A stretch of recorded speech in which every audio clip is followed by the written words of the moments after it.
Salam sejahtera Malaysia, denyut nadi suara rakyat bergema di channel ini. Jangan lupa tekan butang subscribe, like dan share. Malaysia kita punya, cintai Malaysiaku, kita jaga kita.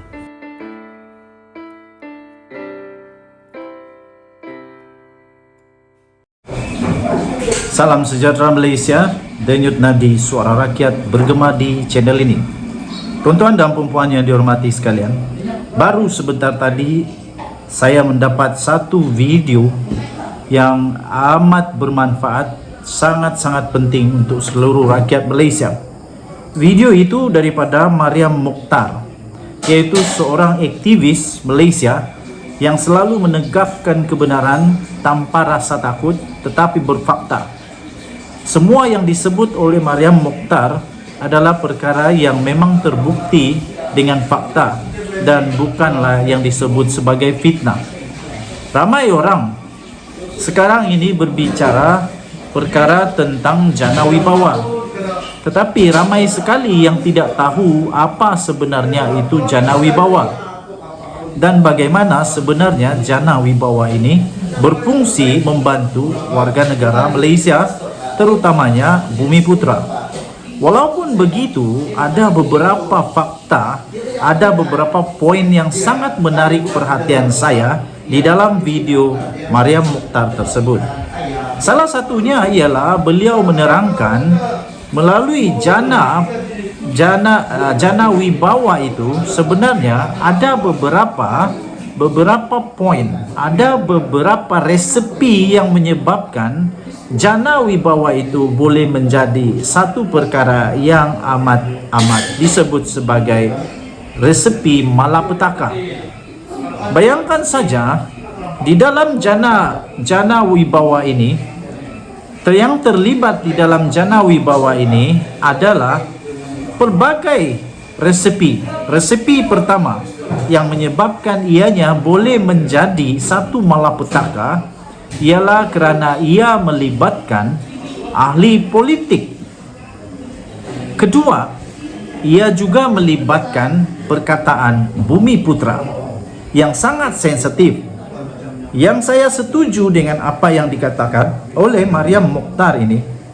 Dia kata, ramai aktivis di Malaysia, ramai pengkritik di Malaysia yang cuba untuk mendedahkan kegiatan ataupun salah laku melibatkan Bumiputera. Walau bagaimanapun, ramai sekali pengkritik yang takut menyebut perkataan Bumiputera kerana perkataan Bumiputera itu seolah-olah satu perkataan yang tabu. Walaupun yang dikritik itu bukanlah Bumiputera, tetapi syarikat-syarikat Bumiputera yang tidak berpengalaman dan tidak ada kelayakan, tidak ada kepakaran. Menurut Mariam Mokhtar, yang menjadikan ramai orang takut menyebut perkara ini kerana setiap kali disebut saja perkataan Bumiputera, maka akan dilabelkanlah sebagai anti Bumiputera. Tetapi bukan itu yang dimaksudkan. Seterusnya, tuan-tuan dan puan-puan, resepi seterusnya yang menyebabkan bolehnya terjadi jana wibawa ini satu malapetaka ialah kerana darurat.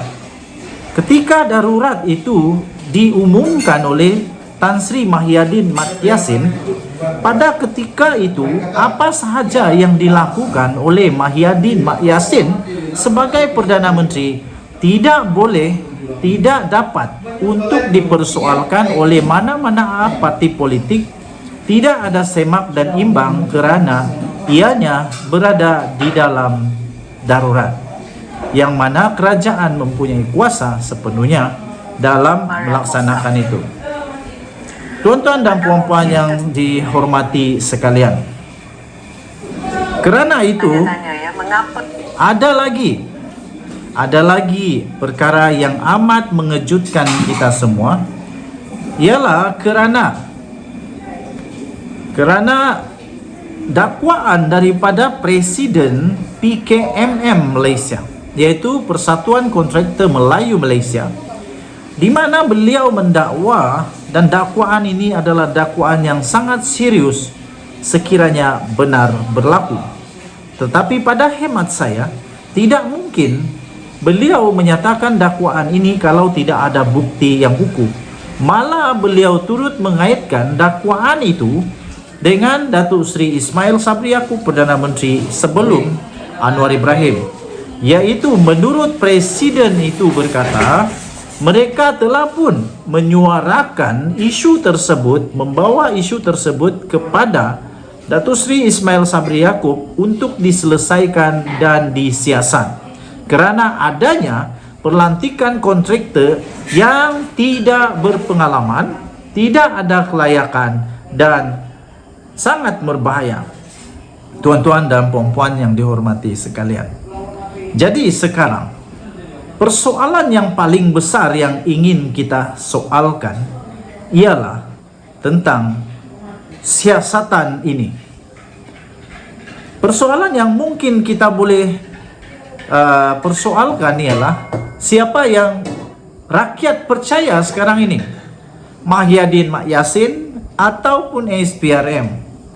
Tetapi tuan-tuan dan puan-puan, pada hemat saya, sebagai seorang yang menjunjung kedaulatan undang-undang negara Malaysia, saya sentiasa percaya bahawa Malaysia masih lagi mempunyai undang-undang, masih lagi mempunyai kedaulatan undang-undang, the rule of law, iaitu tidak ada mana-mana individu di Malaysia yang lebih tinggi daripada undang-undang. Makna kata, sekiranya SPRM sudah menyiasat dan menyatakan bahawa Tan Sri Mahyadin Mat Yassin adalah suspek, maksudnya mereka mempunyai bukti yang kukuh. Satu risiko yang besar bagi SPRM sekiranya Mahyadin tidak boleh menjadi suspek, tetapi mereka kata dia suspek, maknanya mereka benar-benar ada fakta, ada poin, ada bukti yang menyatakan Muhyiddin Yassin adalah suspek. Tuan-tuan dan puan-puan, selain daripada itu, saya sedang tengok video dia sekarang. Selain daripada itu, Tengku Zafrul juga sekarang ini pun akhirnya terpaksa dengan tak relanya mungkin terpaksa menjadi salah seorang juga suspek ataupun saksi. Sebab itu dalam satu artikel baru-baru ini saya baca daripada Syahabuddin Hussein, dia bertanya, adakah Tengku Zafrul juga akan menjadi seperti Muhyiddin, yaitu suspek dan bukan saksi. Kita melihat nanti bagaimana adanya drama yang mungkin terjadi, yaitu bos melawan apa dia punya pekerja. Seperti dulu pernah juga berlaku ketika Najib Razak bersama dengan Arul Kandasamy di dalam 1MDB. Ketika itu mereka bersama-sama seolah-olah menjadi saksi. Akhirnya didakwa bersama dan akhirnya Arul Kandasamy mungkin boleh menjadi saksi dan bukan sekadar suspek. Makna kata dia boleh melawan Najib Razak melalui kenyataannya yang dirakamkan sama ada di mahkamah ataupun oleh SPRM. Tuan-tuan dan puan-puan yang dihormati sekalian, nampaknya kes tentang Jana Wibawa ini tidak akan berhenti dengan senang, tidak akan berhenti dengan mudah, dan ini akan berpanjangan sehingga selesainya kes Jana Wibawa ini. Okey, tuan-tuan dan puan-puan yang dihormati sekalian, yang paling kita risau ialah kerana wang Jana Wibawa ini adalah wang rakyat. Sebab itu rakyat memiliki hak untuk tidak berpuas hati dengan apa yang berlaku. Apa pendapat anda? Sila tinggalkan komen. Denyut nadi suara rakyat bergema di channel ini. Jangan lupa tekan butang subscribe, like dan share. Bye-bye.